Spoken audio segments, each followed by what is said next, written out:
Bonjour à tous. Aujourd'hui, je vais vous parler des confidences que nous pouvons faire quand nous avons des amis proches que nous invitons à dîner, par exemple, mais que notre moitié est bien présente. Et donc, c'est des fois, souvent, les couples aux amitiés fortes. Voilà, on a envie de se confier.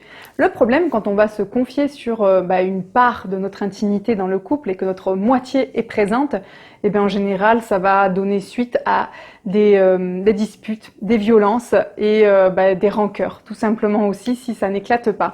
Parce que, en général, ce sont les femmes qui ont envie d'en parler. Et il a eu une panne sexuelle, et il m'a dit ça hier. Par exemple, si je devais refaire mes seins, c'est lui qui paierait l'opération parce qu'il serait vachement content. Que j'ai un peu de rides, que ça serait bien que machin. Que j'ai fait ci, j'ai fait ça. Voilà. En fait, les femmes aiment beaucoup se confier et parler des choses qui les touchent au quotidien, tandis que les messieurs ont plutôt des comportements silencieux, on va dire.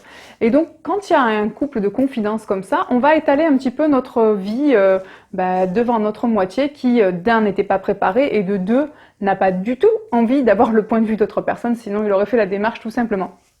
Et puis comme on est sur un ton accusateur, c'est pas très constructif. Et là, je vois la déchéance des couples dans ces moments-là et aussi l'éloignement parce qu'on a un peu trahi l'autre. Au final, on a émis une confidence très intime, notamment si c'est sur leur érection. Alors là, c'est une catastrophe. Ou leur argent. Tu sais quoi, là, il est endetté, il a perdu tant d'argent au poker, ça y est, on est dans la merde. Voilà, est-ce que tu pourrais nous prêter de l'argent? Voilà, si vous n'en avez pas parlé à votre moitié et que vous commencez à faire ce genre de suppositions, là, il aura envie de se foutre une balle. Hein. Carrément, vous touchez à son honneur, vous touchez à sa virilité. On est sur quelque chose de l'ordre de la destruction du couple. Donc je vous recommande de vous taire quand il y a du monde. Si vous avez besoin de vous confier, vous vous confiez, mais pas en sa présence. Et assurez-vous de vous confier à des personnes qui sont bienveillantes et qui sauront se taire.